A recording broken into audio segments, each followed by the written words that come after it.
본문은 사도행전 5장 27절에서 32절 말씀. 그들을 끌어다가 공회 앞에 세우니 대제사장이 물어 이르되 우리가 이 이름으로 사람을 가르치지 말라고 언금하였으되 너희가 너희 가르침을 예루살렘에 가득하게 하니 이 사람의 피를 우리에게로 돌리고자 함이로다. 베드로와 사도들이 대답하여 이르되 사람보다 하나님께 순종하는 것이 마땅하니라. 너희가 나무에 달아 죽인 예수를 우리 조상의 하나님이 살리시고 이스라엘에게 회개함과 죄 사함을 주시려고 그를 오른손으로 높이사 임금과 구주로 삼으셨느니라. 우리는 이 일의 증인이요 하나님이 자기에게 순종하는 사람들에게 주신 성령도 그러하니라 하더라. 아멘. 예, 핍박과 변론 누구의 말을 따를 것인가? 주석은 차정식 교수님, 한일장신대 교수님 하셨고요. 설교 책상으로서의 본문 읽기. 오순절 성령 강림 사건으로 최초로 세워진 예루살렘 공동체는 성전과 집에서 모임을 갖고 하나님을 예배하고 음식을 더불어 나누어 먹은 생활 공동체였다. 성령 강림 때 있었던 불의 혀와 방언은 바벨탑 사건 이후 갈라진 인간 세계가 성령의 힘으로 소통하게 되었다. 그 소통을 매개로 복음은 전파되었고 예루살렘 신앙 공동체는 유투페의 모델로 성장했다. 하지만 과부를 구제하는 측면에서 다소 문제가 발생했지만 성령의 권능으로 표적과 기사를 행하며 초대교회 활동이 왕성해져 갈 때에 성전 체제의 공권력과 맞부딪히게 된다.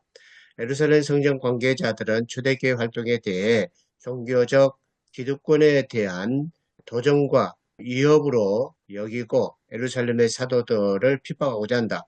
이때의 사도들은 하나님께 순종하는 것이 사람의 말을 듣는 것보다 낫다고 하면서 공권력의 위협과 핍박에 굴하지 않고 담대하게 복음을 전하고자 한다. 사실상 초대 예루살렘의 복음운동은 유대교와 다른 새로운 종교운동을 표방한 것이 아니다. 그리스도 언약에 기초한 유대교 내의 자체갱신 운동이었다. 하지만 성전 관계자들은 사도들의 활동을 유대교 성전 체제를 위협하는 것으로 여기고 활동에 제재를 가고자 한다. 역사적 문학적으로 본문 읽기, 본문의 구조 분석. 오늘 본문은 사도들이 옥에 두 번째 가둔 이후에 일어난 사건이다. 두 번째로 옥에 갇혔을 때 천사들이 옥에서 탈출하게 되게 한다. 성전 관계자들은 그 다음날 재판하기 위해 공회 원로를 소집하고 사도를 불러냈지만 옥문이 잠겨 있지만 사도들이 없는 것으로 보고 놀란다. 이때 성전에서 말씀을 전하고 있다는 소식을 듣고 재차 잡아들인다.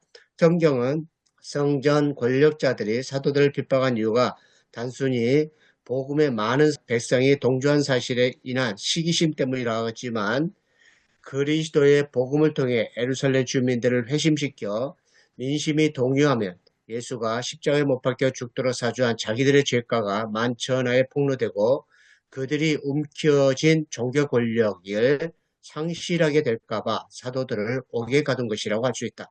3번 신학적 명상적으로 본문 읽기.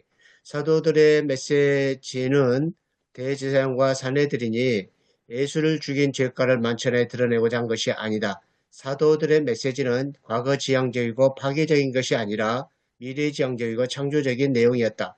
예수는 비록 십자가에서 비극적으로 처형을 당해 죽으셨지만 하나님이 다시 살려셨고 이 사건을 극적인 전환점으로 삼아 그 하나님이 이스라엘에게 회개함과 죄사함을 주시려고 그를 오른손으로 높이사 임금과 구주를 삼으신 것이라고 한다. 사도들의 담대한 용기와 백성들의 여론과 가말리엘의 중재안으로 성전 관계자들은 사도들을 풀어줄 수밖에 없어진다. 그러면서 사람의 뜻과 하나님의 뜻 중에 누구의 뜻을 따른가에 대한 질문을 제기한다. 4번 위기, 심판적 회개적으로 본문 읽기입니다. 1번 우리가 온갖 권세자들의 불의한 유혹과 경고에 굴하지 않고 그리스도의 복음을 전파하는 일에 담대하고 위험한 순간에도 순전한 신앙적 용기를 발휘하는가 하는 점이다. 즉 하나님께 순종하는 것과 사람에게 순종하는 것의 차이를 분별할 수 있는 영적 감각을 가지는 것이 더 중요하다. 2. 우리는 복음의 메시지를 전하면서 대제사장과 사내들이 처신한 경우와 같이 종교 기득권자의 위치에서 시기심이나 죄책감의 동기를 품고 행하는 구석이 없는지 살펴야 한다. 설교입니다. 최병천 목사님이신데요. 처음에 시작하는 말은 그 르호보암 이야기를 했는데 르호보암은 백성들의 노역을 가볍게 해달라고 했을 때에 백성들의 노역을 가볍게 해달라고 한 노인의 의견보다 더 무겁게 해야 한다는 젊은이의 말을 듣고 행했다가 나라가 둘로 분열이 되는 아픔이 일어났다. 그러므로 누구의 말에 순종하는가가 인생이나 공동체에 중요하다. 대제사장의 위선, 솔로몬의 행각에서 설교했던 사도들이 저 목에 갇히고 석방이 되는 과정에서 예수의 이름을 하지 말라는 경고를 받았으며 사도들은 목숨의 위험에 굴하지 않고 복음을 증거하며 더 많은 표적과 기사가 일어나게 했다. 그러나 대제사장과 사두개인들이 다시 오게 가둔다. 주의 사자가 옥문을 열어주자 사도들은 다시 성전에 나가 말씀을 전한다. 대제사장은 다시 잡아다가 공의 앞에 세우고 십자가에 죽인 죄가를 자신에게 돌리고자 한 것이라고 한다. 하지만 사도들을 핍박한 이유는 자신들이 예수를 죽인 죄가를 만천에 드러내어 자신의 전공을 상실할 것에 대한 두려움 때문이라고 말한다. 자신의 죄를 숨기고 거짓에 거짓을 더하는 경우는 또 우리들에게도 있다. 그러나 우리는 하나님을 두려워해야 된다. 우리는 하나님께 회개하고 어려울수록 진실하고자 용기를 내야 한다. 베드로와 사도의 결기.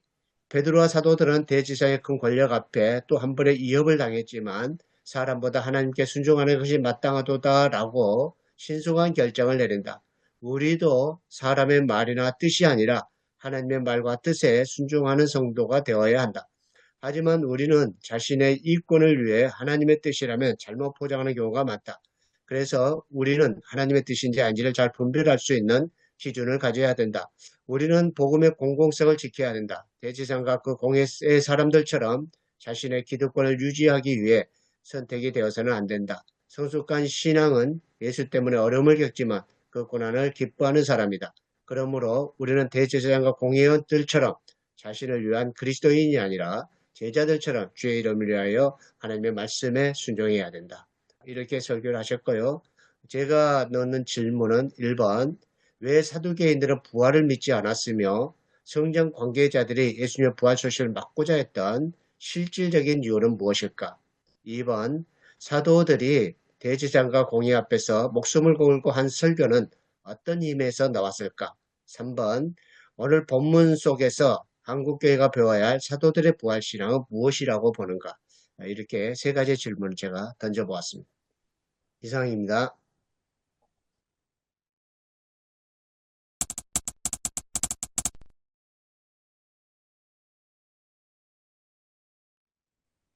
오늘 저희들 본문 조금 앞쪽에 보시면 5장 17절에도 보시면 대제사장 들고 일어났다. 그와 함께한 모든 사람들 곧 사두개파 사람들도 동참했다. 이렇게 사두개파 사람들이 언급이 나옵니다.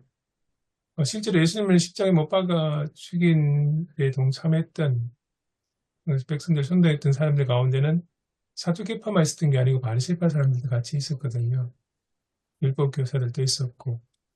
그런데 오늘 보면 이 상황과 배경 속에 등장했던 중요한 인물들은 대제사장들과 사두개파 사람들 이렇게 언급되어 있습니다.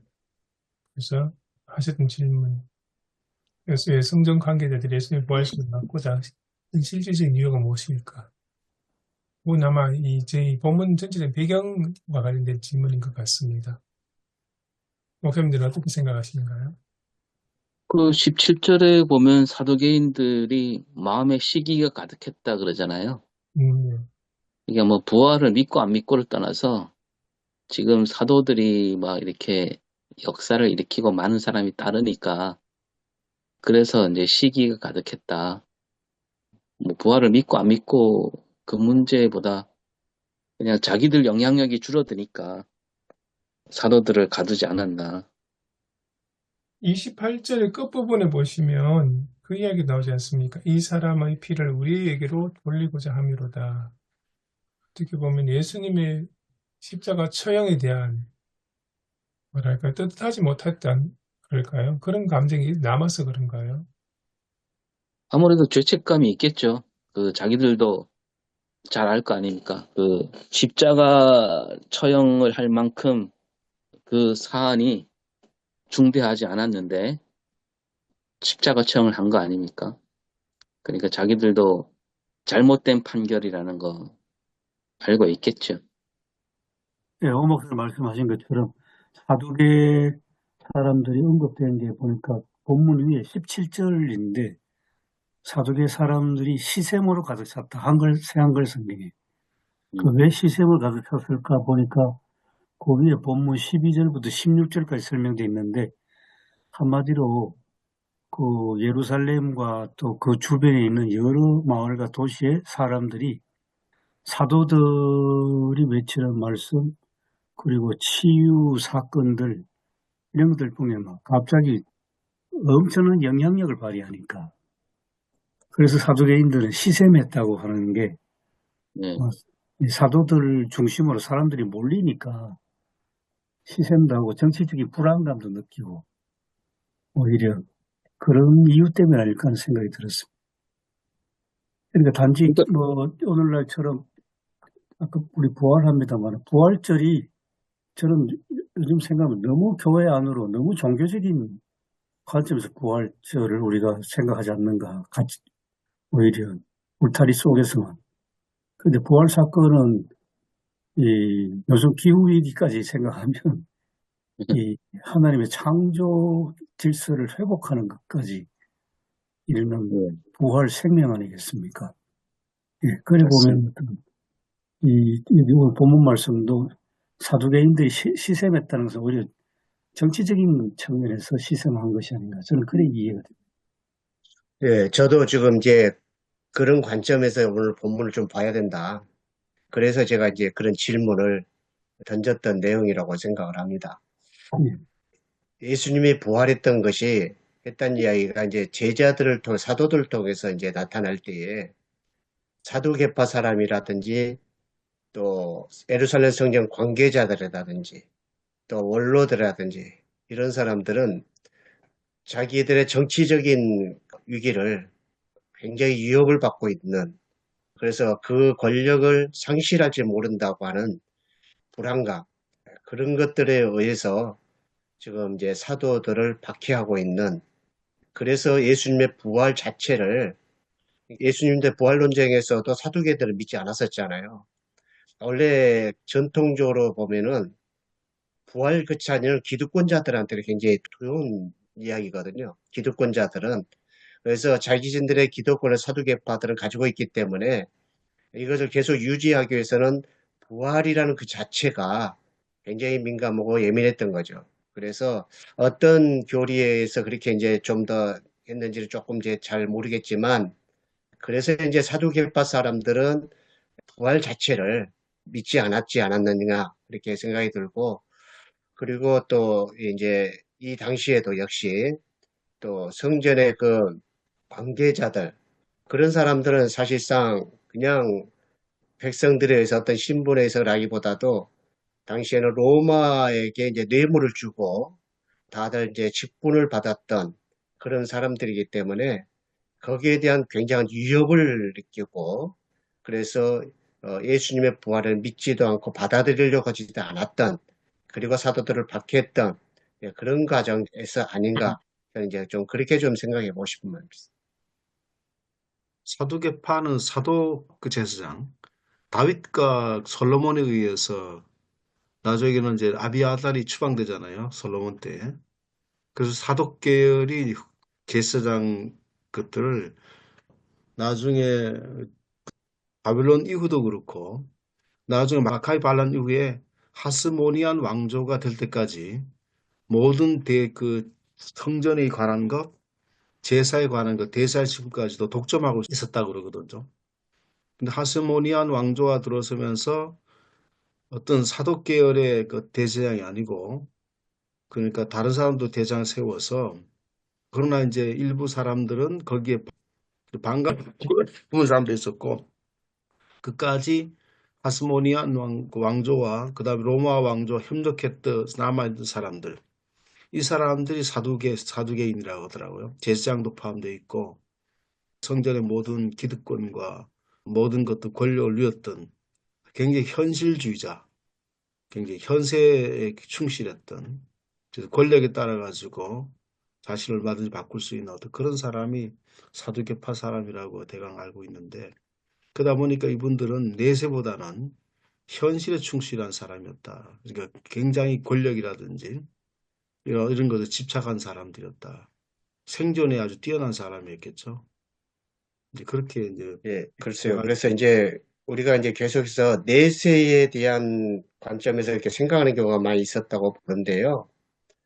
기득권자들은 현세에 있어서 세상이 뒤바뀌어지는 것에 대해서 굉장히 싫은 거죠.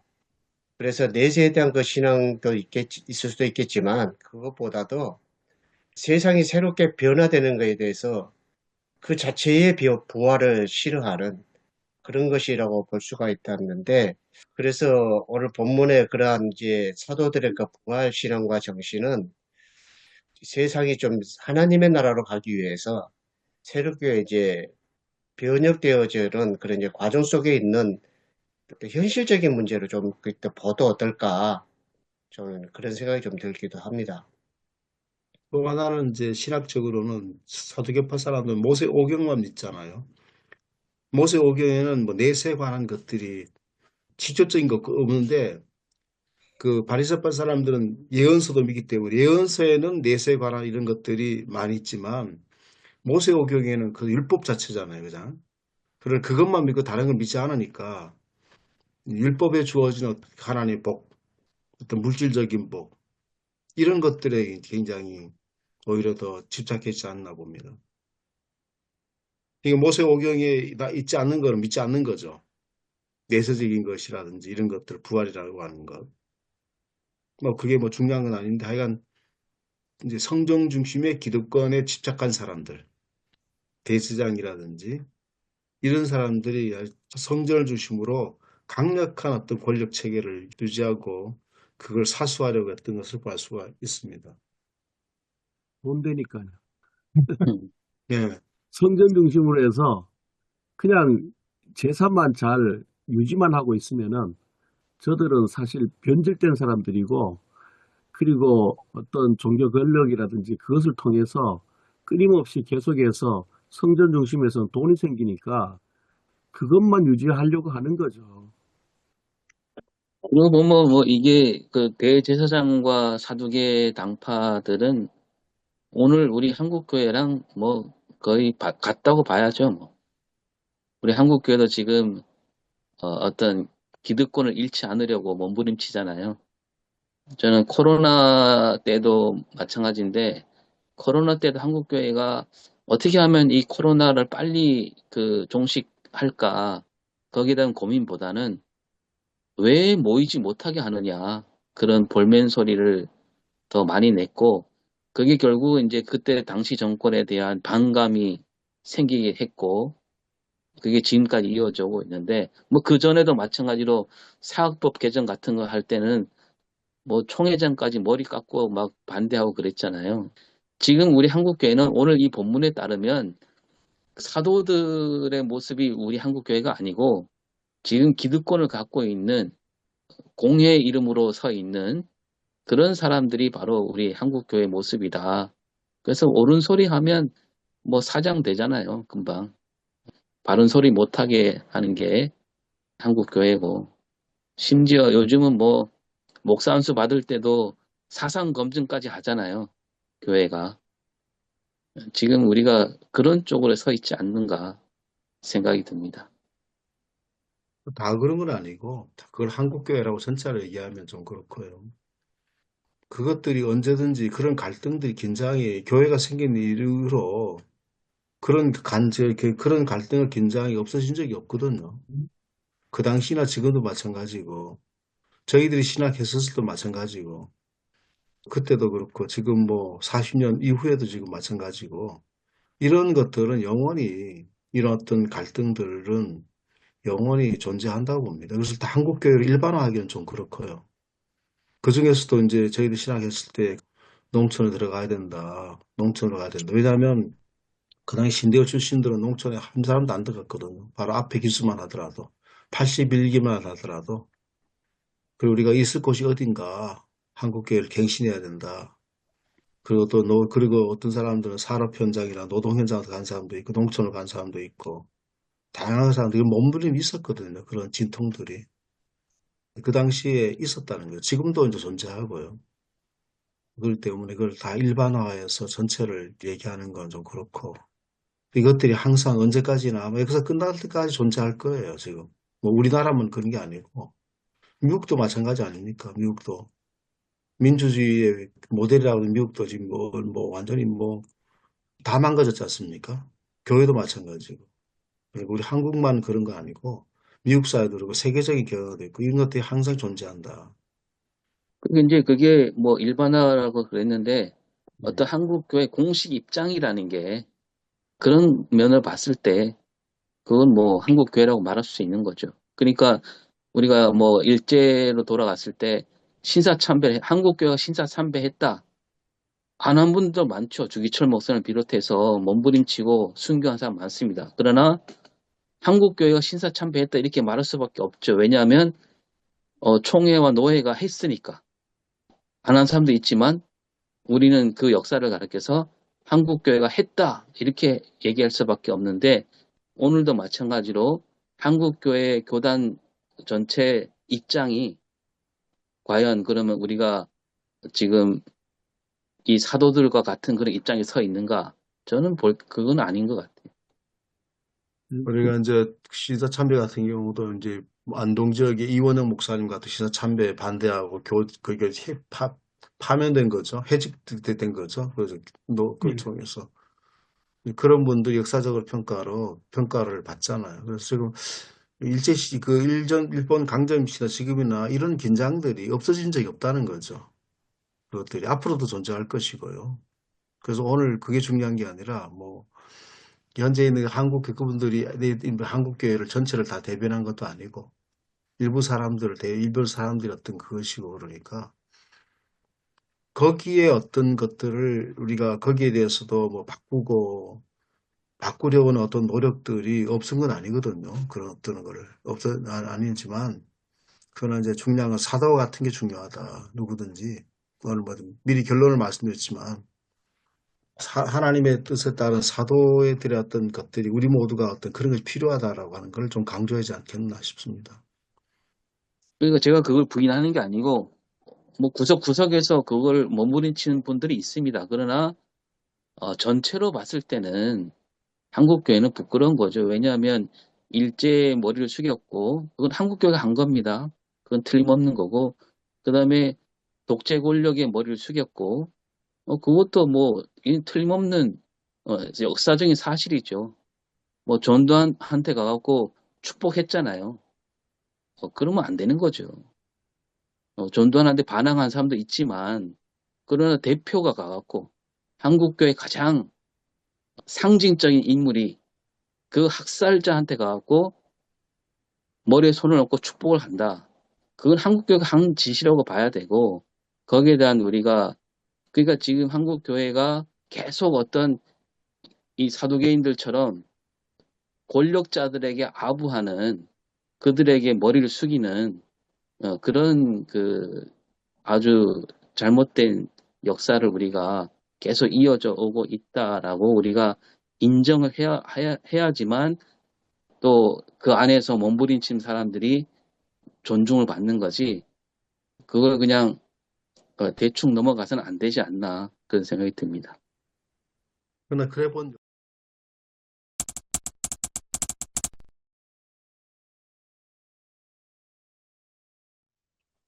오늘 말씀을 다시 돌아가 보면 대상과 사도교파 사람들 예수 그리스도의 십자가 전에도 마찬가지고 십자가 후에도 그들 변하지 않았거든요.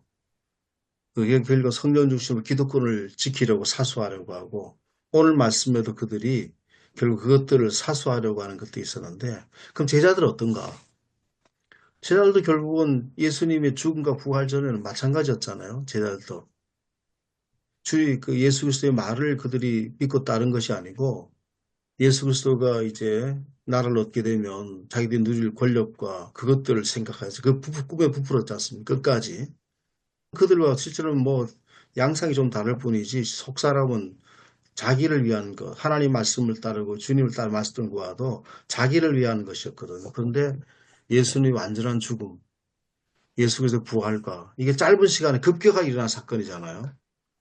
불과 부활 사건은 3일 만에 일어난 사건이고 한 주간 일어난 사건이고 또 물론 이제 성령 강림 사건은 또 그 후에 그들이 이제 예루살렘 머물러서 일어난 사건이었고 그러니까 짧은 기간 동안 이 모든 변화인데 제자들은 이 사건을 통해서 결국은 그 놀란 변화를 경험하지 않습니까? 놀란 변화를 경험하면서 가잖아요.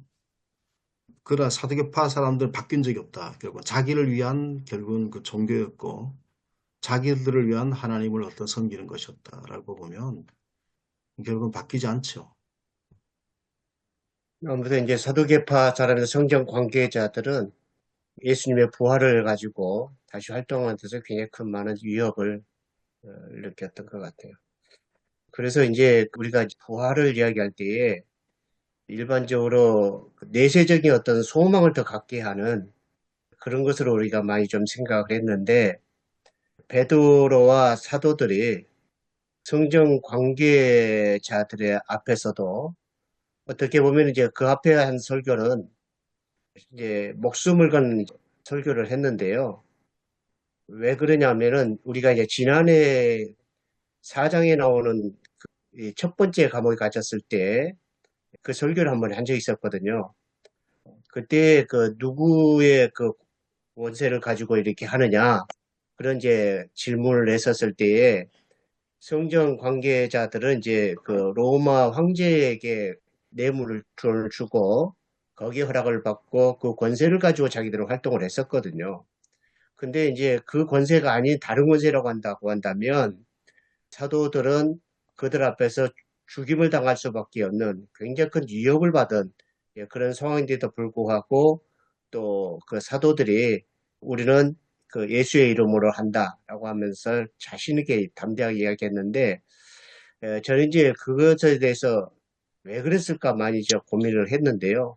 아무튼 굉장히 큰 목숨을 자기를 버릴 각오를 하고 그렇게 한 것이었다. 이렇게 좀 생각이 들고 결국 우리가 이제 죽음의 권세를 이긴다라고 했을 때에 예수의 이름으로 할 수 있는 모든 것에 대해서 죽이려고 하는 그 권세를 이기게 하는 것이 이제 아닌가, 그 부활이 아닌가 그런 생각을 좀 또 하고요. 그래서 이제 그 베드로와 사도들이 그 성전 관계자들 앞에서 당당하게 이야기했던 그 모습들은 그 부활은 어떤 내세적인 어떤 소망에 대한 것이라기보다도 세상을 변혁시켜가는 현실적인 부활운동으로서의 그 하나님의 나라 그런 쪽으로 좀 보고 설교를 좀 할 수는 없겠는가 저는 그렇게 좀 생각이 좀 들어봅니다. 그래서 내세적인 의미로서의 부활보다도 우리 현재 속에서 부활이 어떻게 역동적으로 세상 죽음의 권세와 저항하면서 살아가고 있는가 그런 관점에서 좀 봤으면 좋겠다. 좀 저는 그런 생각을 해봅니다. 예, 전적으로 동의가 됩니다. 그 문 목사님. 그런 점에서 사도계 사람들을 다시 내보면 그 당시 로마 제국 식민지 아래 있는 유대이지만은 철저하게 어떤 현실에 발을 딛고 어떤 기득권 세력이고 정치 권력까지 없고 그러면서 또 공의회도 하니까 종교 권력이자 정치 권력 따라서 이제 사도계 사람들인데 그 사람들은 어쨌든 예수의 부활을 정언하는 이 사도들이 예수가 부활했다 안 했다 그보다는 오히려 사도들의 어떤 그 뭐랄까요 예수 부활을 정언하는 치유 사건이라든지 또 그 말씀이라든지 이게 자기들은 정치 기득권에게 불안감을 주니까 그것 때문에 오히려 이제 예수의 부활을 전하지 말라고 하는 거 아니겠습니까? 그럼 저는 이제 우리 한국교회에 들어왔을 때 보니까 우리 지금 프로페자에 참여하시는 목사님들은 아무도 지금 기독권 속에 안 계신다고 저는 그렇게 이해하고 있는데요. 보면 우리나라 교회도 지금 상당히 정치 권력, 종교 권력이 결탁되어 있는 상황 아닌가. 그러면서 구체적으로 하나 예를 들면 제가 학교에 있었기 때문에 제가 경험한 건데요. 한 학생이 대형 교회의 교회 세습은 자식에게 엄청난 교회를 물려주는 거고, 이게 교회 사유화하는 거라고 학생회장으로서 막 굉장히 강하게 나갔는데, 그 학생을 1년 후에 여수에 있는 모 대형교회 목사님이 그 학생은 동성애하고는 아무 상관없는데 동성애자로 몰아붙여가지고 학교에서 쫓아냈거든요. 이 종교 권력이 한 학생을 항상 집어낸 거죠. 그런 사건이 그걸로 끝나지 아니하고 한국교회는 동성애 문제 가지고 완전히 동성애자는 완전히 막 혐오의 대상이고 척결 대상이고 배제 대상이고 특히 우리 교단도 그렇고 감리교도 그렇고요. 그랬을 때 이게 어떤 동성애 자체를 문제 삼는데 실제로 보면 어떤 이 권력을 공고히 하기 위한 하나의 어떤 수단과 방편으로 삼는 것이 아닌가 그렇게 보이지 않습니까? 그런 우리 교회 상황에서 이 정치 권력과 종교 권력이 결탁되어 있는 이 상황에서 예수의 부활은 우 목사님 말씀처럼 그 내세적인 부활이 아니고 이게 우리 현실 속에서 이게 예수 부활을 어떻게 정언하느냐. 실질적으로 상당히 심각하고도 이게 결정적으로 중요한 거 아닌가 그렇게 와닿습니다. 저는. 네, 저도 전적으로 동의합니다. 그 예수 부활에 대해서 지금 사도들이 하는 일들을 보면 왜 예수의 부활을 못 믿느냐, 틀림없이 살아났다 이렇게 전하는 말보다는 예수님이 하신 일을 그대로 지금 구현해내고 있잖아요. 그 앞에 보면 예수님이 그 병을 고친 것처럼 그들도 병을 고치고 또 그러니까 말하자면 하나님 나라가 이 땅에 왔다는 것을 사도들이 보여주고 있는 거죠. 그래서 뭐 그 서로 물건을 통용하기도 하고 표적을 일으키고 이런 모든 것들이 어떻게 보면 사람들이 볼 때 저거 옛날에 예수라는 사람 했던 거 아니냐? 그 예수님을 떠올리게 하는 그런 일을 하기 때문에 그때 예수님을 따랐던 수많은 사람들이 있었고 그래서 이 사람들은 그 예수라는 사람을 자기들이 죽이는데 큰 어떤 앞장섰던 사람들이기 때문에 그 예수님이 계실 때도 자기들이 위협을 느꼈고 근데 죽였는데 또 예수님의 그 그림자가 또 이렇게 나타나니까 이제 위협을 느끼는 거죠. 그래서 오늘 우리가 한국교회 그런 부활절을 얘기할 때 저는 좀 이 부분을 좀 잘 봐야 되지 않나. 지금 우리가 한국교회 전통이 칸타타 하잖아요, 부활절에. 그 칸타타 하는 건 뭐냐 하면 우리 예수님이 죽음에서 살아나셨습니다. 위대하고 뭐 영광 찬양하자 박수치고 막 그러는데 사도들은 그렇게 하지 않았어요. 예수님이 하셨던 일을 이 땅에 펼쳐내는 일을 한 거거든요. 근데 지금 한국교회는 부활절에 도대체 뭘 하고 있느냐. 마치 그냥 우리가 뭐 옛날에 월드컵 뭐 4강 갔다 그래갖고 그때 일을 막 추억하면서 정말 위대했다 뭐 좋았다 그 얘기하는데 그치는 그런 꼴이 되지 않느냐. 오히려 부활절에 정말 우리가 나가서 예수님이 하셨던 일들을 우리 이 사회에다가 우리가 눈에 보이게 뭔가 해야 되지 않는가. 그게 진짜 부활절 의미지 예수님이 살아났느냐 안 나느냐 그거 따지는 거는 너무 맞지 않다 이런 생각이 듭니다. 저는 이제 사순절부터 부활절 설교했고 또 이제 부활절 첫 번째 이제 주일이지 않겠습니까?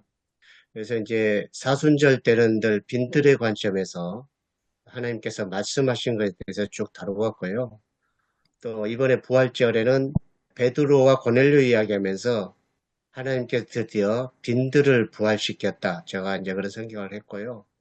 사실 이제 오늘 본문도 부활한 빈들 중에 한 사건, 한 사람, 확실히 하나님께서 희망을 걸었던 그 남은 자들, 또 예수님의 그 11명의 제자들, 그 또 작은 무리들, 또 하나님 없이는 살 수 없는 빈들의 그 가난한 그 고난받는 자들, 그들을 하나님께서 살리셨는데 그 사람이 바로 한 예로서 빈들의 불씨로 살아난 사람이 한 예로서 이 베드로를 이어서 말씀을 해도 좋지 않겠느냐. 저는 이제 그렇게 좀 보고 있으면 좋겠다. 이렇게 저는 좀 그렇게도 생각해 보고 있습니다. 그들의 생각은 예수님도 결국은 그 성전은 하나님이 그들에게 주신 것이 율법에다 주신 것이고 성전을 지키는 것이 하나님 뜻을 따르는 것이라 그들은 생각을 했기 때문에 성전이나 대장 권력에 그 맞서는 것은 결국 하나님 뜻에 어긋나는 것이다. 그렇게 해서 결국 예수 그리스도도 결국 하나님을 어긋나는 것이고 하나님 모독한 사람이고 또 자기 자신 하나님의 또 아들이라고 얘기하고 그리스도라고 얘기하고 그랬었거든요. 그러면 이제 그들은 사두개파의 사람 있자 보면 자기들은 성전을 정말 지키려고 한 하나님의 뜻에 충실한 사람이라고 생각하고 예수님이나 예수님의 제자들 같은 경우는 그걸 무너뜨린 사람이라고 생각을 했단 말이에요. 그게 주류고 그리고 또한 제자들이나 그들이 이 대장이나 이 권력에 보면 뭐 그냥 한 줌에 지나지 않잖아요. 보잘것없는 어떤 일이고 다시 우리나라 역사를 본다면 일제 우리 일본 강점기에 신사참배한 사람들은 고뇌를 많이 했다고 보거든요. 고뇌하면서 결국 교회를 위한 거다. 그러니까 조선에 있는 교회를 위한 교회마저도 무너뜨리고 예배까지도 못 드리게 만드니까 우리 그들의 고민들을 우리가 무시해도 뭐 잘 모르겠어요. 역사적으로 뭐 평가를 받지만은 그 최소한 그들은 우리가 교회를 지키기 위한 거다. 교회가 정말 예배를 드리고 지속자라는 것이 하나님 뜻이라고 생각을 하고 신사참배의 그런 어떤 결단했다 보거든요. 이제 해방 이후에도 마찬가지고 또 그 전두환 시대는 정말 서슬퍼런 시대였지 않습니까? 저는 그 시대에 군대 생활을 하고 그런 시대이기 때문에 뭐 5.18 이후 같은 경우도 권력에 의해서 기업들도 마찬가지고 권력에 의해서 어떤 그것들이 순식간에 없어서 사라지는 시대이기 때문에 그들이 그것은 교회를 보호하고 교회를 어떤 지키기 위한 것이었다라고 이렇게 할 수 있단 말이에요. 오늘도 마찬가지, 오늘도 그런 어떤 그런 생각 갖고 있는 사람들은 자기들은 교회를 위한 것이다. 정말 이것이 하나님 뜻이라고 생각을 하고 그렇게 이제 행동하고 있거든요. 그래서 우리가 그걸 보고 우리 자신을 의인화해서는 안 된다. 우리 자신을 의인화할 것이 아니고 우리는 우리의 길. 그렇다고 해서 사대계파 사람들이 바뀌었느냐? 바뀌지 않았거든요. 대제한 권력들이 바뀌지 않고 그들이 결국 나중에는 유대 반란까지 나가지고 성전이 완전 무너질 때까지 그렇게 됐는데 그러나 제자들은 예수 그리스도를 통해서 뭔가를 막 꿈꾸고 하고 있을 때 그 모든 게 다 무너져 버렸거든요. 순식간에 다 무너져. 예수님 죽음을 통해서 모든 게 끝나버렸잖아. 오늘도 우리는 십자가를 통과하지 않고는 결국은 우리가 똑같아. 우리도 자신도 십자가를 통해서 완전히 모든 것이 진짜 모든 게 무너짐을 경험하고 모든 것이 끝나는 경험하지 않고는 우리도 똑같이 권력이 십자가잖아요. 어떤 것이 있으면 거기서 하고 조그만 것이라든지 교회든지 뭐든지기 때문에 십자가 사건은 단 일례만의 사건이 아니라 우리 생활 속에서 모든 것들을 무너지게 하는 다시 제로에서 출발할 그런 사건이지 않겠나 봅니다. 그래서 그 사건이 계속해서 우리가 경험되지 않으면 부활도 없다. 그렇게 이제 보고 제자들은 그걸 경험했었거든요. 제자들도 완전히 끝나버렸잖아요. 자기들의 꿈도 희망도 미래도 다 끝나버린 상태지 않습니까? 제자들의 어떤 상황과 사도계파 상황이 그렇게 다르지 않겠나 봅니다. 아니, 제가 자꾸 최 목사님 말씀에 이게 토를 달아서 죄송한데요. 그걸 그렇게 보면 저는 안 된다고 생각해요. 신사참배하는 게 교회를 지키기 위한 것이고, 독재 권력에서도 교회를 지키려고 했다. 이렇게 우리가 평가하는 거는, 그건 정말 아니라고 생각하는데, 왜냐하면, 신사참배하고 삼국교회가 그때 일제에 다 순교를 당했다고 칩시다. 그러면 하나님이 우리를 부활시켜주지 않겠습니까? 교회를. 그 믿음이 없는 거죠. 독재 권력도 마찬가지입니다. 독재 권력이 우리 한국교회가 정말 목숨을 걸고 싸워서 그 권력 때문에 한국교회가 다 초전 박살이 났다. 그러면 어떻습니까? 그게 더 자랑스러운 역사가 되지 않겠습니까? 오히려 하나님 믿지 못하는 거죠. 우리가 여기서 싸워서 죽는다 하더라도 하나님이 우리를 살리신다는 그런 믿음이 없기 때문에 그렇게 한 거 아니에요? 그걸 우리가 합리화시켜서는 안 됩니다. 아니, 그들을 합리화한 게 제가 그런 생각 갖고 있는 게 그들은 그렇게 생각한다는 거죠. 그들은 그렇게 그러니까 생각한다는 거지. 그런 예. 생각을 비판해야 된다는 거죠, 저는. 예, 그들의 그렇게 생각은 비판도 좋습니다만, 뭐 우리가 다 지금까지도 우리가 거기에 대해서 저도 막 똑같았습니다만, 뭐 농목이라든지 이런 것들에 대해서 계속해서 저항하고 비판하고 거기 직접적으로 하고 또 어떤 거기서 저항하고 교회 잘못됐을 때에 했었던 그런 주류 세력들이 또 있잖아요. 우리가 또 이런 것들이.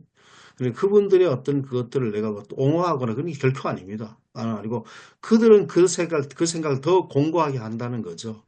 앞으로도 마찬가지 그거예요. 그들은 그들이 하나님 뜻이라고 믿기 때문에 그게 동생의 문제든지 뭐든지 간에 하나님 뜻이라고 막 그들의 생각이 바뀔 거라 생각하지는 않습니다. 변하지 않거든요. 결코. 그걸 얘기한 거지 뭐 그들을 옹호하거나 그들이 맞다고 하는 거 그들을 두둔하고는 얘기는 아니에요.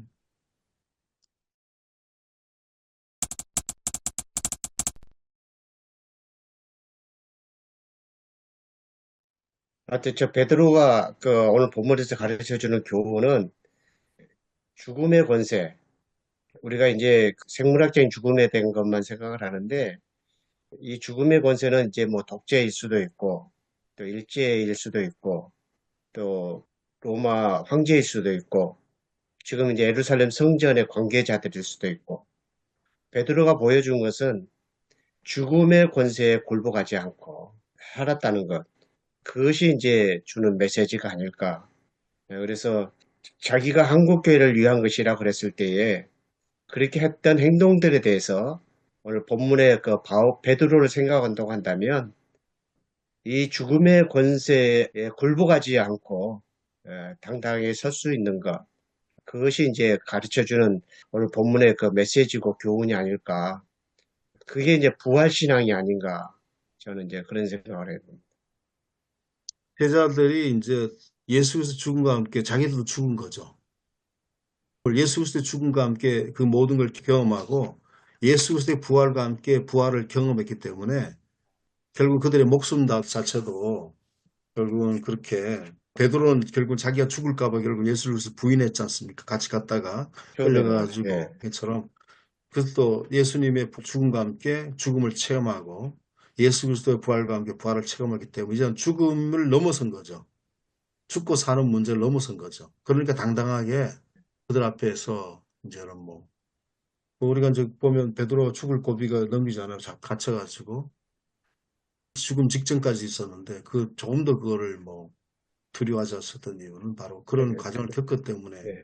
그렇죠. 그런 그래서 베드로가 그 죽음의 권세에 대해서 전혀 두려워하지 않게 할 수 있었던 것은 예수님의 부활을 보았기 때문인 거죠. 예수님의 부활을 목격했기 때문에 당신의 권력에 의해서 내가 당장 죽어도 나는 예수처럼 다시 산다. 그런 그 예수님의 부활이 자기 부활로 받아들였다는 거죠. 사도들이.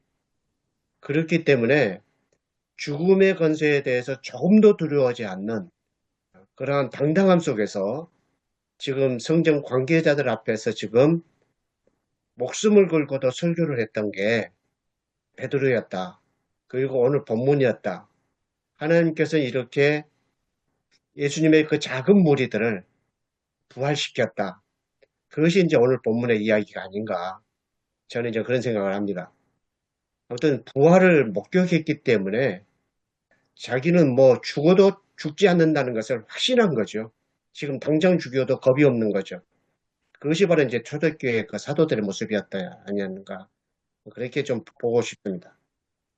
그거는 저는 좀 약간 결이 다른데요. 그게 뭐 제 부인하는 게 아니라 우리는 예수 믿는 사람들은 예수님처럼 다시 부활할 것을 믿기 때문에 우리는 죽음이 두렵지 않다. 뭐 틀린 말은 아닌데, 그러니까 우리는 뭐 보장이 돼 있으니까,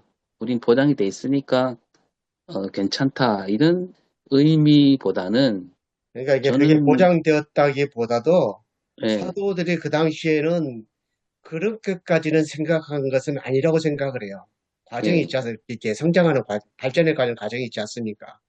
근데 이제 봤던 것은 살아났다는 거죠.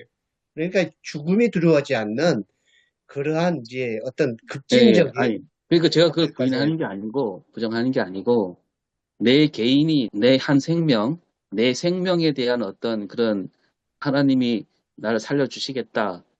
거기에 대한 어떤 그 믿음이라기보다는 그거는 그냥 하나님께 맡기고 지금 내가 해야 될 일이 뭐냐. 그게 더 큰 거지. 나는 이제 뭐 죽어도 다시 살겠지. 그렇게 생각하는 거는 그게 되는 건 맞지만 그게 동기부여가 되는 거는 좀 결이 맞지 않는가 그런 생각이 드는 거죠. 저는 거기에서 오순절 이제 성령 강림 사건을 생각을 해야 될 것 같아요. 그냥 단순히 죽고 다시 살아남는 것만 보면은 오히려 그것을 보고 공포심을 느낄 수도 있거든요. 내가 다시 또 살겠구나라는 어떤 것이 아니라 그런 어떤 것이 될 수도 있으니까 거기에다가 이제 예수의 부활의 목격자에다가 성령으로 충만했을 때에 이것이 정말 진리되는 말씀을 담대하게 증거할 수 있는 용기, 담대함 이런 것들을 가지고 왔다고 저는 생각을 합니다. 불의 가운데 그래서 싸울 수 있는. 네. 그 성령 충만도 예수 그리스도의 죽음과 부활이 없으면 결국 일어나지 않은 사건이잖아요. 그렇죠. 그래서 그러니까 그것을 같이 예, 성령이 결국 오셨고 우리가 충만하다고 해서 예수 그리스도의 부활이 날마다 우리에게 부활이 새겨진 역사잖아요. 성령님은 결국은 하나님이 예수 그리스도와 함께 계시고 예수 그리스도를 통해 성령이 오셨다는 사건은 성령이 오셨다고 하는 것은 그 부활하신 예수 그리스도가 성령을 통해서 지금도 계신다는 것 같습니다. 그런 믿음 갖고 있지 않습니까? 그러니까 그게 일례적인 사건이 아니라 지금도 계속해서 성령이 역사하고 성령 역사 끝나지 않은 이상은 예수 그리스도의 부활은 살아계심을 계속해서 증거된다는 거죠. 말씀하신 거 듣다 보니까 조금 죽음하고 부활하고 이런 개념이 조금 혼동이 되는 것 같은 느낌이 들었습니다. 왜냐하면 그 부활 그러면 우리는 늘 이제 육체의 부활, 당연히 예수님 부활하신 육체의 부활을 생각하는데 그건 이제 말씀하신 것처럼 지금 당장 베드로가 느끼는 게 아니고 언젠가 우리도 예수님처럼 부활할 것이라는 육체의 부활 그렇게 이제 전제를 할 수 있겠지만 오늘 이 본문을 가만히 보면서 느꼈던 거는 이전에 예수님 잡히실 때 그 밤에 베드로하고 오늘의 베드로는 전혀 다른 모습이지 않습니까?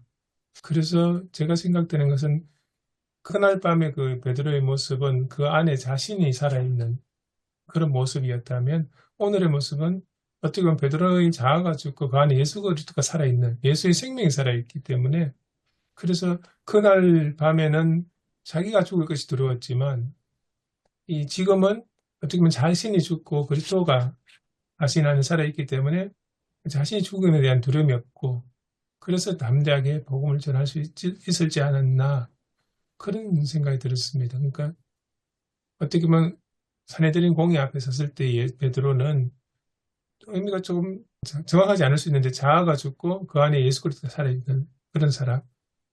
그 갈라디아서 그 신앙 고백처럼 이제 내가 사는 것이 아니라 내 안에 그리스도가 사신다는 그렇기 때문에 어쩌면 담대하게 말할 수 있지 않았나.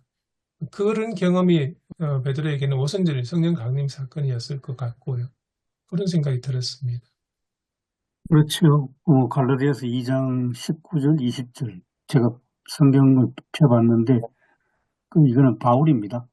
나는 그리스도와 함께 십자가에 못 박혀 매달렸습니다. 20절. 이제 더는 내가 살고 있는 것이 아니라 그리스도께서 내 안에서 살고 계십니다. 그리고 이제 내가 육신 안에서 사는 삶은 믿음 안에서 살고 있는 것입니다. 그 고백이죠. 이게 이제 부활에 대해서. 예, 공감합니다. 예수님께서 하셨던 모든 일들이 31절 보니까 이스라엘에게 회개함과 제사함을 주시려고 한 일이었잖아요. 결국 예수님 하신 일은 이스라엘에게 제사함을 주시란 것이고 그것이 하나님의 뜻을 따른 건데 대제사장이나 그 당시에 백성의 장로들이나 율법학자들은 어떤 이스라엘에게 어떤 그런 것이 아니고 그 안에 숨어 있는 것은 자신들의 안위거든요. 자신들의 안위. 자신들이 갖고 있는 겉으로는 정말 이스라엘을 위한다고 하지만 속으로는 자신들의 안위 그것들이었거든요. 베드로도 이제 그걸 부활하기 전에도 그렇게 갖고 있었지만 그 후에 달라진 거는 오늘도 우리도 자신의 안위를 그것에 집착했었을 때는 결코 그는 하나님 뜻을 따를 수 없다. 교회가 교회 공동체든지 개인이든지 그리스도는 그것이 변하지 않았다는 거죠. 이스라엘에게 회개하고 제3을 주시려는 것들이 변하지 않았지만 자신의 안위에 집착했을 때는 누구든지 똑같다. 변하지 않을 거다. 그렇게 이제 생각합니다. 그래서 오늘도 우리가 마찬가지 않나. 자신의 안위를 걱정하거나 뭐 자신의 안위를 소홀하게 하는 사람 없지만 거기에 우리가 너무 집착하게 되면 우리도 너무 똑같지 않겠나 그렇게 이제 보고 그럼 우리가 어떻게 하나님 뜻을 따를 건가 오늘 본문에 어떻게 우리가 누구의 말을 따를 건가라고 하는 것이 그 중심이 어디 있는가 그래서 우리가 갖고 있는 것이라든지 내가 누리는 것이라든지 거기에 너무 집착하게 되면 하나님 뜻을 쉽게 따를 수가 없다라고 하는 것을 이제 말씀하고 있지 않나 봅니다. 예, 오늘 본문 말씀 하나만 더 내려가면 그게 그대로 뭔가 성 목사 말씀에 33절 제 새 한글 성경 보면 사두개인들 중심 같은데요. 사도들의 말을 들은 사람들은 가슴을 도려낸 듯이 몹시 화가 나서 사도들을 없애버리고자 했다. 사두개인들은 안 변합니다. 그렇죠. 이제 밥그릇에 충실한 밥그릇 뺐는데 밥그릇을 뺏으려는데 걔도 밥그릇을 뺏으려고 하면 물지 않습니까? 그거 안 가만히 결코 안 놔두잖아요. 그러니 우리가 너무 집착하면 밥그릇을 뺏길 때에 우리도 똑같은 모습을 보인다는 거죠. 사도계파들은, 사두개인들은 변질된 거죠, 사실. 정치 권력이 하스모니아로 갔을 때는 또 그쪽에 붙는 거고, 로마 제국이 또 들어서면 또 로마 제국이 또 붙는 거고, 그러면서 계속해서 돈 나오는 이것은 성전을 포기하지 않고 그런 사람들이잖아요. 그러니까 자기들에게 유리한 것만 취하는 거예요, 계속해서. 계속해서 어떻게든지 무슨 거모술수를 다, 예수님께서 성전 청결 사건을 할 때도 그게 다 사실은 뒤에서 뒷배를 봐주고 있는 거잖아요, 사두개파들이. 근데 그런 것들을 우리가 하나님 앞에서 서야 되는 것인데 그렇게 하지 못했던 사람들이죠, 변질된 사람들. 우리가 오늘 우리가 정말 어떤 상황이 되더라도 하나님 앞에서 늘 서 있는 자세가 정말 중요하다는 그것을 우리가 자꾸만 일깨워줘야 된다. 우리 스스로에게도 우리를 위해서도 제가 어떤 그 글을 읽었는데요. 소돔과 고모라의 어떤 노인이 계속해서 소돔과 고모라는 망합니다. 계속해서 이성은 망합니다. 막 계속 그러더라고요. 근데 타락했으니까 성 자체가 아무도 안 듣더래요. 어떤 사람이 딱 해가지고 할아버지 아무도 안 들어요. 이제 그만하세요. 그랬더니 그래도 나는 그렇게 할 수가 없다고. 나를 지키기 위해서라도 계속해서 그렇게 외칠 수밖에 없다고. 그런 우화가 있어요. 그거 읽었던 기억이 나는데 우리를 위해서라도 그렇게 계속해서 해야 되지 않을까. 그런 생각이 드네요. 예. 네.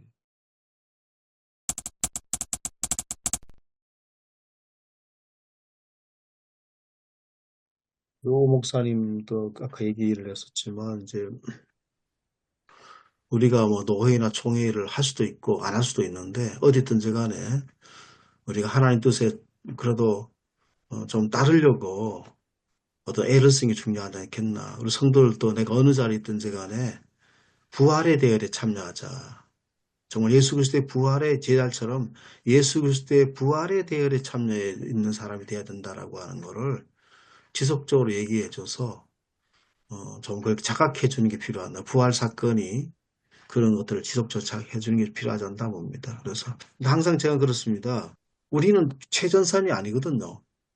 교인들은 생활의 최전선에 전방에 싸우고 있는 사람, 우리는 전방에 싸우는 사람이 아니잖아요.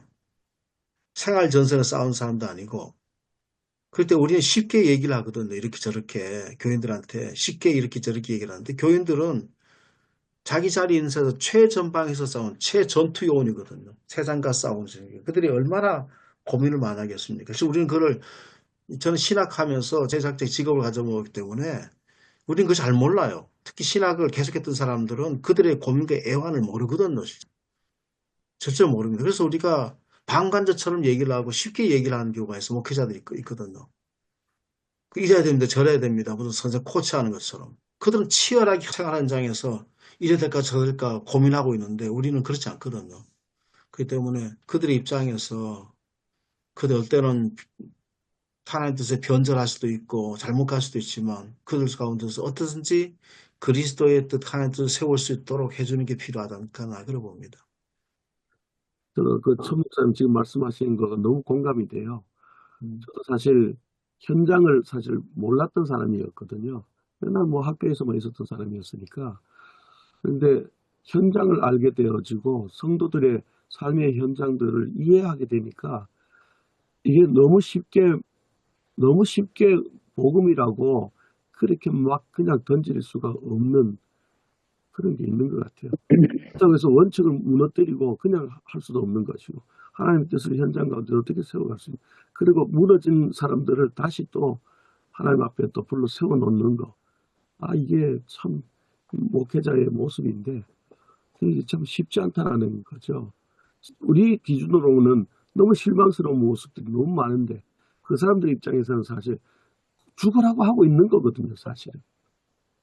그 갭을 우리가 느끼면서 있어야 된다. 그 현장을 알아야 된다. 예. 하나만 딱 말씀드리겠어요. 오늘 얘기 많은데 제가 유기농 아니면 다 죄악이라 생각했거든요. 한때. 유기농 아니면 다 잘못한 거다. 이건 다 하나님 뜻 따르지 않는 거다라고 굉장히 제가 얘기를 했습니다. 그 옥방에 저 있었을 때. 근데 여기에 딱 오니까 유기농 한 사람도 없는 거예요. 그럼 여기서 제가 유기농 한 사람 다 죄인입니다. 하나님 뜻 어기는 겁니다. 이웃을 사랑하지 않는 겁니다. 그렇게 얘기를 할 수가 없습니다. 왜냐하면 농사 짓는 사람 현장에 그게 유동을 하고 싶어도 못하고 현실이 그래요. 다 고령화되어 있고 다 있는데 그냥 제쪽 치면 완전히 저 사람 완전히 잘못된 타락한 사람이라고 생각했거든. 그때 메시지 그렇게 강했었습니다. 근데 여기 와서 그렇게 할 수 없는 거예요. 그들의 애환을 알기 때문에. 그들이 잘못했다고 말할 수 없잖아요. 저는 여기서 유동을 하고 있습니다. 그 원칙은 말해야 되고 네, 그리고 또 한편으로도 달래야 되고. 그러니까 그게 우리 신앙생활에 참 쉽게 말할 수 없는 거예요. 뭐를 참 되기가 그렇습니다. 근데 이제 뭐 천 목사님은 그 당시에 뭐 아주 올곧게 말씀을 전한 적도 있었겠지만 전반적으로 봤을 때는 우리 한국 교회가 목사님들이 교인들이 사정과 형편을 헤아리지 않고 그냥 원칙, 소신 이걸로 전했느냐? 제가 볼 때는 아니거든요. 우리 한국교회 목사님들이 그러지 않았어요. 다 교인들 형편 사정 봐주고 교인들 귀에 듣기 좋은 말만 하고 달콤한 말 하고 신방 가갖고 그 집의 잘못을 지적한 목사 있습니까? 저는 없다고 봅니다. 신방 가면 그 집이 뭘 잘못하든 간에 축복해주고 이렇게 성장한 게 한국 교회예요. 그런데 지금 여기서 우리가 너무 올곧은 소리 하면 안 된다. 그 형편과 사정 무시하고 얘기하면 안 된다. 이거는 아닌 것 같아요. 충분히 공감합니다. 저는 우리 스스로에게는 정말 날카로운 어떤 예리한 칼날을 잣대를 들이대야 되고 성도들에게는 그래도 감사 안아야 된다고 저는 생각합니다. 너무 아픈 사람들이에요. 제가 우리 교회 저는 이렇게 생각을 하거든요. 메시지는 올바르게 전하되 네. 성도들이 선택한 자율적인 그런 선택에 대해서는 너무 간섭하지 말자. 그렇지만 끊임없이 올바르게 전하고 그런 과정 속에서 성도들이 더 올바른 것이 될 수 있도록 그래서 그 자율적인 그 선택에 대해서 너무 간섭하지 말자. 저는 이제 늘 그런 생각을 좀 갖는데요. 우리 한국교회가 너무 성도들의 그 자율적인 그러한 그 양심적인 선택에 대해서 너무 간섭이 심하다. 저는 그런 생각이 좀 많이 좀 들기는 하거든요. 공감이 됩니다. 어저께 이거 잠깐 보면서 사람보다 하나님께 순종하는 삶, 어제 가제목을 뽑았는데 사람보다 하나님께 순종하는 삶이라는 그 가제목을 뽑았거든요. 그래서 보면 진짜 우리는 누구 말에 순종하고 있는가? 세상의 권위와 하나님의 권위는 반드시 충돌할 수밖에 없거든요. 그래서 세상의 권위, 하나님의 권위는 충돌한다. 근데 사람보다 하나님의 권위에 순종하는 게 마땅하다. 그래서 교회는 복음을 담대히 증거하는 공동체다. 그러니까 목사님들 얘기 들어보고 있는데 저는 선교사의 삶을 살았던 사람이어서 말을 해도 잘 안 바뀌는 게 사람이잖아요. 근데 누군가가 그 앞길을 잘 걸어가면 거기를 따라가는 거거든요. 그래서 우리는 그걸 몸소 보여줘야 되는 그 사람들이지 않나 라고 생각하고 사람보다 하나님께 순종하는 모습을 우리가 먼저 보여줘야 되지 않은가. 그러니까 설교 그렇게 하고 우리의 삶이 그걸 받쳐주면 그들이 한 걸음 한 걸음 따라오지 않을까. 그렇게 생각해서 이번 주 이렇게 설교 준비하려고 합니다. 저도 한마디 더 할까요?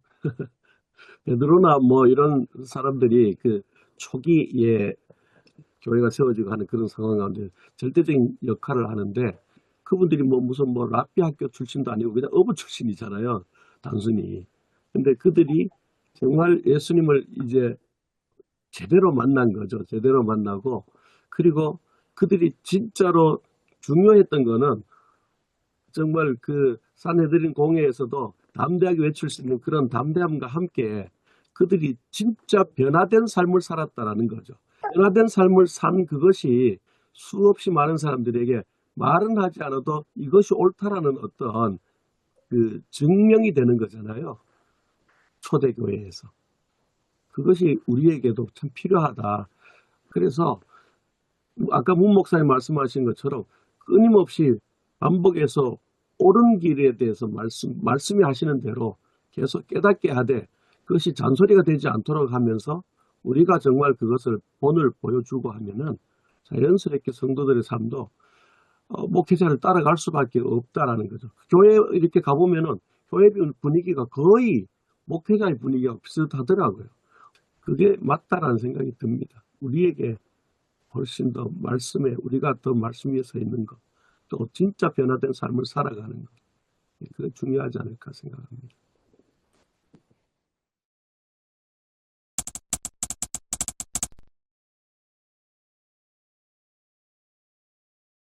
하나님, 다음 주에 전할 말씀도 참으로 어마어마한 말씀입니다.